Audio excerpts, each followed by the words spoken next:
دو باتیں ہر بندے کو حضرت عثمان غنی سے سیکھنی چاہیے، اور دو باتیں ہر بندے کو مولا کائنات حضرت علی المرتضیٰ شیر خدا رضی اللہ تعالی عنہ سے سیکھنی چاہیے۔ اگر میں آسان الفاظ میں مختصراً یہ کہہ دوں کہ حضور محبوب سبحانی نے اللہ کے قرب والا جو عمل ہے اس کو انہوں نے 12 ہستیوں سے سیکھنے کے اندر محدود کر دیا۔ فرمایا اگر آپ 12 یہ باتیں سیکھ لیں اور ان پہ عمل کر جائیں تو آپ اللہ کے مقبول بندے بن جائیں گے۔ دو باتیں اللہ سے سیکھیں، دو باتیں بندہ حضور سے سیکھیں۔ اس پر میں نے پچھلے جمعۃ المبارک کو کچھ باتیں کی تھی۔ اب آگے آ جائیے، دو باتیں جو ہمیں حضرت سیدنا صدیق اکبر سے سیکھنی چاہیے۔ فرمایا ایک تو حق کا راستہ، سچ کا راستہ، اس پہ ہمیشہ بندے کو چلنا چاہیے۔ ہمیشہ سچ کے راستے پہ چلو، حق کے راستے پہ چلو۔ اور فرمایا کہ دوسرا ہمیشہ سچ بولو، ہمیشہ سچ بولو۔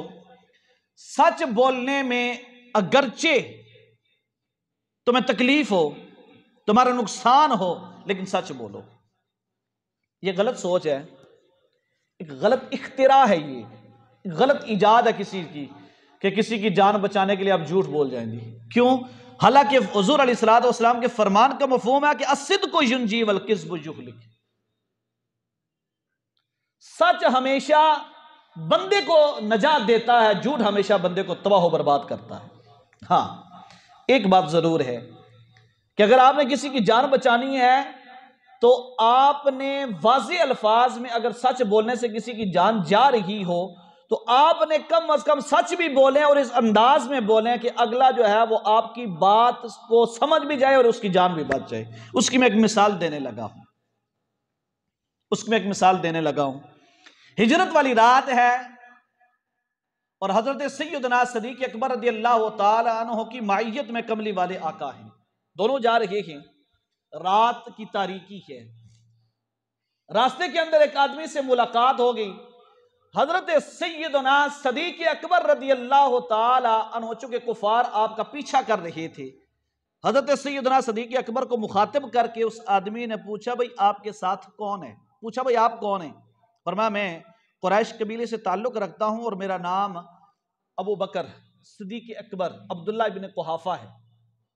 فرمایا آپ کے ساتھ کون ہیں؟ آپ کے ساتھ کون ہیں؟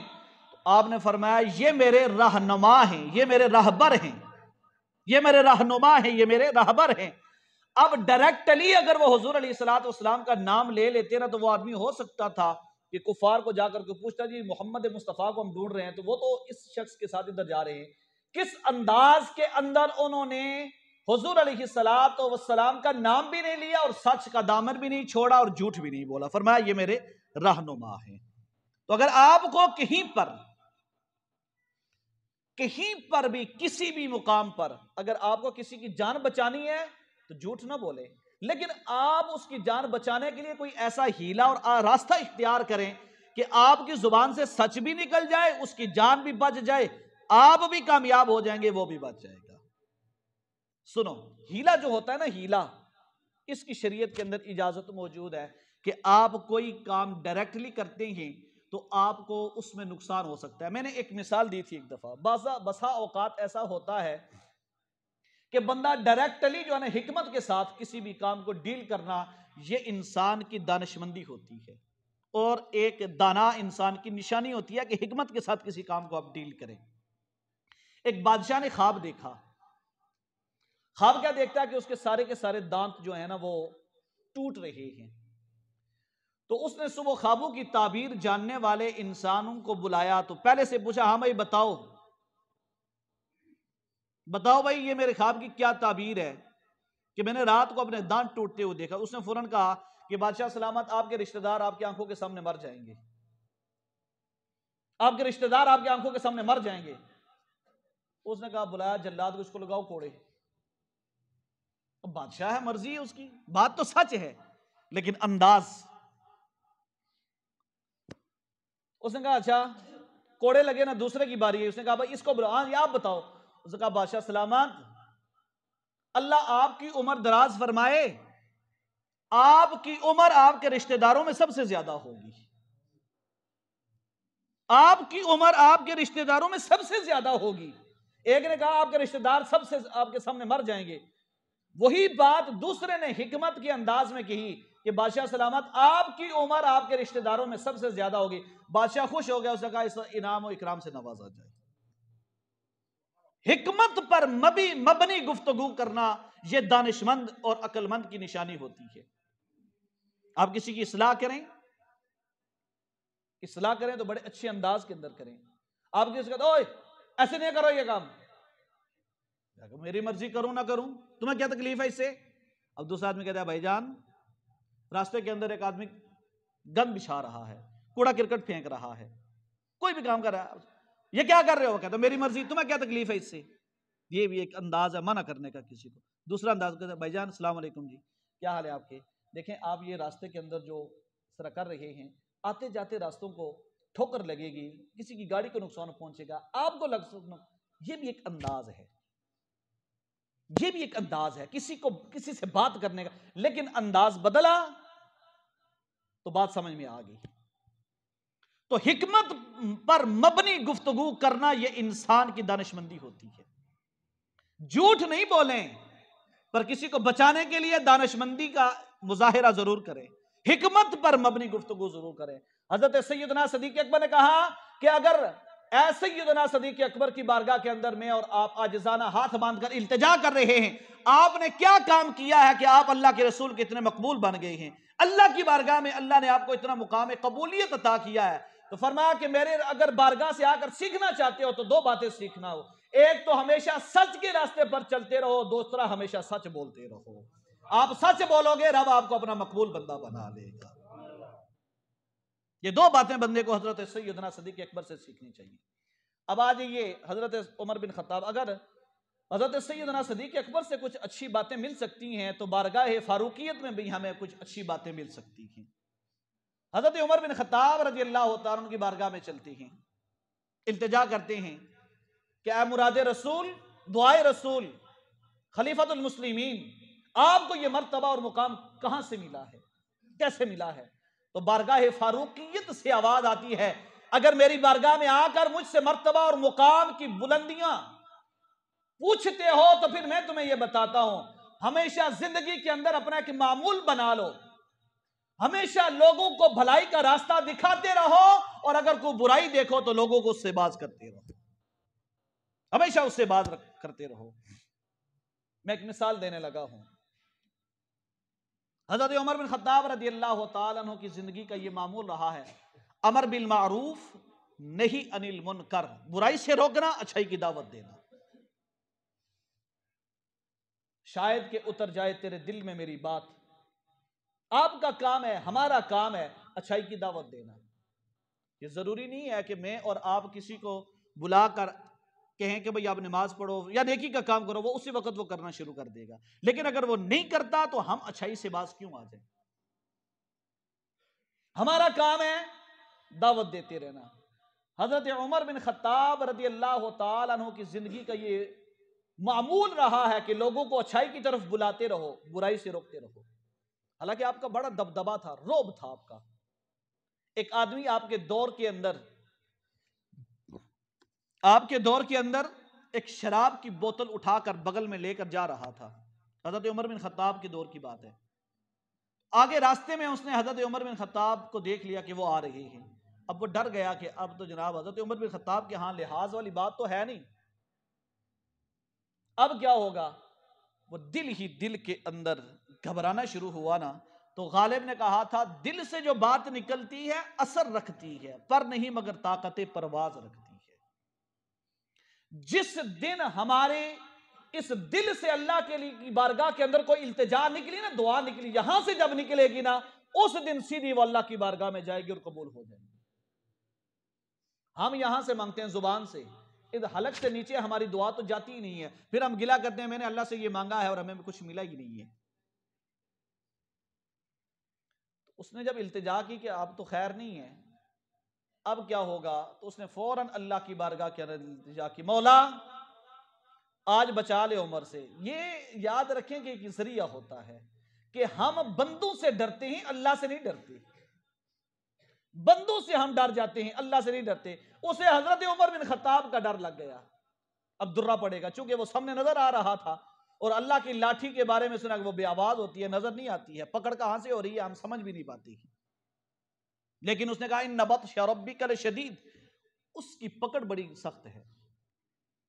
اس نے التجا کی مولا آج بچا لینا، تو آج کے بعد زندگی میں کبھی بھی شراب کو ہاتھ نہیں لگاؤں گا.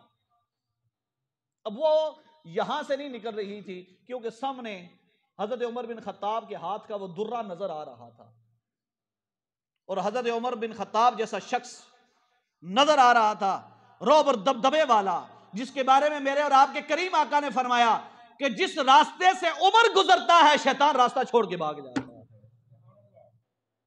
ایسا کمال اللہ نے حضرت عمر بن خطاب کو عطا کیا ہوا تھا. تو کہا مولا آج بچا لے، آج کے بعد شراب کو ہاتھ نہیں لگاؤں گا میں. ادھر جب یہاں سے نکلی نا تو حضرت عمر بن خطاب قریب آگے، پوچھا بھائی کیا لے کر جا رہے ہو؟ اس نے کہا جی دودھ لے کر جا رہا ہوں. دکھاؤ. جو ہی بوتل سامنے کی تو اللہ نے اس کی توبہ کو قبول کرتے ہوئے اسی شراب کو دودھ میں تبدیل فرما دیا. ہمارا کام ہے کسی کو اچھائی کے راستے پر لے کر آنا، لیکن اللہ کے خوف سے گناہ کو چھوڑو. بندے کے خوف سے گناہ کو چھوڑو گے، گناہ سے تو بچ جاؤ گے، لیکن اللہ کے خوف سے گناہ کو چھوڑو گے، ایک تو گناہ سے بھی بچ جاؤ گے، دوسرا اللہ اپنے خوف کی وجہ سے تمہیں اجر و ثواب بھی عطا فرمائے. میرے اور آپ کے کریم آقا نے فرمایا کہ جو گناہ بندہ اللہ کے خوف سے چھوڑتا ہے، اللہ تعالیٰ اس انسان پر جہنم کی آگ کو حرام کر دیتا ہے. اس لیے نیکی کی دعوت دیتے رہا کرو، برائی سے روکتے رہا کرو. اسی لیے میرے رب نے فرمایا وَلْتَكُمْ مِنْكُمْ أُمَّةٌ يَدْعُونَ إِلَى الْخَيْرِ يَأْمُرُونَ بِالْمَعْرُوفِ وَيَنْهَوْنَ عَنِ الْمُنْكَرِ. ہمیشہ ہر وقت تم میں ایک ایسا گروہ ہونا چاہیے جو لوگوں کو بھلائی کی طرف بلاتا رہے اور دوسروں کو برائی سے روکتا رہے. بھلائی کی طرف بلاتا رہے، برائی سے روکتا رہے.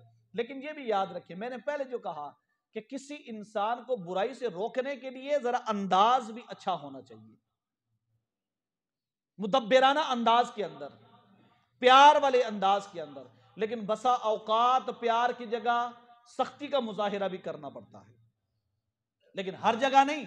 پہلے آپ پیار سے کسی کو سمجھائیں، آرام سے سمجھائیں، اصلاح کا انداز اپنا کر کسی کو بات سمجھائیں، اور کسی انسان کی اصلاح کرتے ہوئے اس کی تنقیص، اس کی توہین، اس کی بے عزتی ذہن میں نہ رکھا کریں کہ ہم اس انسان کو سمجھا رہے ہیں تو ہمارے سمجھانے سے اس کی بے عزتی مقصد ہو، اس کی توہین مقصد ہو، اس پہ حوصلہ شکنی مقصود ہو.